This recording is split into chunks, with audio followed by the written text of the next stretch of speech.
the tabernacle for the sun, which is as a bridegroom coming forth, a strong man to run a race. When God says as, He's going to show you what it is.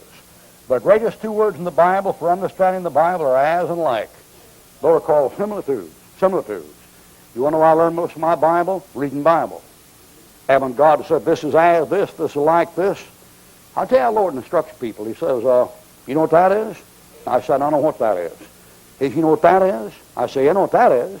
He said, well, that is like that. And if you can get that, you can get that. That's how He teaches. Did you ever go through there and He says in Amos, I have multiplied similitudes by the ministry of the prophets. Now, for example, what's a false prophet like? He's like a wolf in sheep's clothing. That's a similitude. What's an unsaved man like? A dog. Beware of dogs. Without a dogs. You ever study a dog? You know what the worst word is in the German language? Is Schweinhund. You know what a Schweinhund is? It's a pig dog. It's a pig dog. The Schwein is the pig and the Hund is the dog. You know why I picked those two? Those are the two dirtiest animals on the record in God's book. You take unsaved men, ladies, you know what they're like? They're like dogs. You know an unsaved woman here? Or you have any unsaved boyfriends? You know what your unsaved boyfriend's like? He's like a dog. You ever watch dogs? You ever watch a pack of them going down the street? You observe the personal habits of dogs? That is a filthy animal. I don't care if he's a thoroughbred man. I mean, you know what dogs will do? He eat his own vomit. Go in the backyard. Ooh. Keep him house an hour, he goes right back to it after they leave him out. Go smell around where he go right back in it. My stars, man. You know what an unsaved woman like? I didn't write the Bible. They'll get upset with me. Of all the animals God could have picked, like an unsaved woman do. You know what one He picked? He could have, picked a giraffe or a hippopotamus or an alligator or something.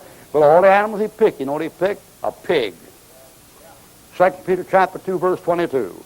The dog is returned to his vomit, and the sow that was washed to her wallowing in the mire.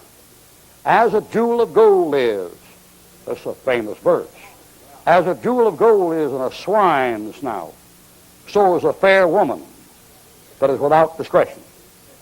That's the shot.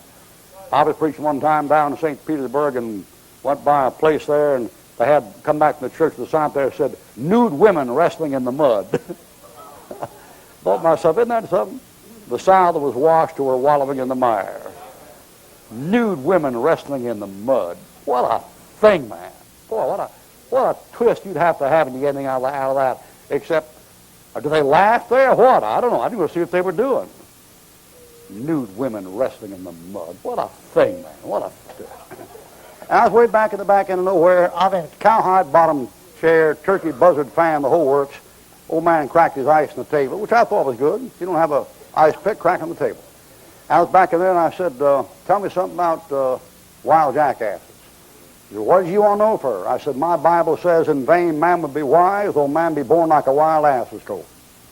My Bible says an unsaved man is like a wild jackass. What's a wild jackass like? And the old farmer leaned back in his chair and picked his teeth. Said, well, he said, begin with Buck Pete. He said, they runs around late in the woods at night.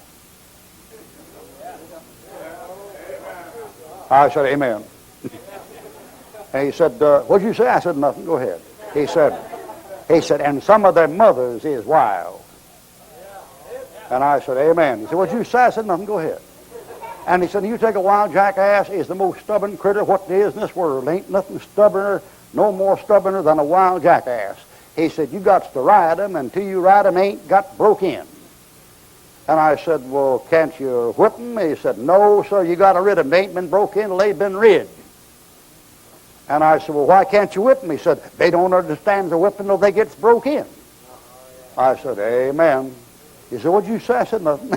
When I was thinking about the Bible, he's thinking about the other thing. Listen. Whoever wrote that book knows the habits of the animals.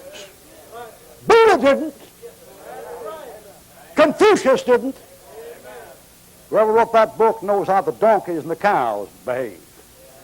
Here's a city-bred lawyer, sat at the feet of Gamaliel. He writes down and says, the labor is worthy of his hire. Thou shalt not muzzle the ox that treadeth out the corn. We know about oxen and corn. That bird raised in the city is a lawyer. And he says ministers are like oxen. I said to a fellow one time, I said, what do you know about oxen? He said, oh, I work them a good bit. I said, you plow with them? He said, yeah, I plow with them. He said, the oxen usually work best in pairs. The thing about an ox, he said, an ox knows where the crib is. He knows where the food's at. As I tell you about oxen, he says, for that ox is ox, it's a bull. But after the operation, you can work him. Amen. He said, I said nothing, go ahead. He said, I seen two oxen, I done plow with two oxen get a place in the field where if they can't get across, they kneel. I said, you're kidding. He said, no, get down on the knees. I said, you pulling my leg or what? He said, no, I plow with them. I see them come place they can't get across, they kneel. Boy, ain't that wild. Whoever wrote that book watches them, and he says, this is like this, and this is like this, and this is like this. If you want to learn that Bible, you study Similitudes. All right, as the sun coming up in the morning. Now, if that's true, and no doubt in my mind about it, this here is night.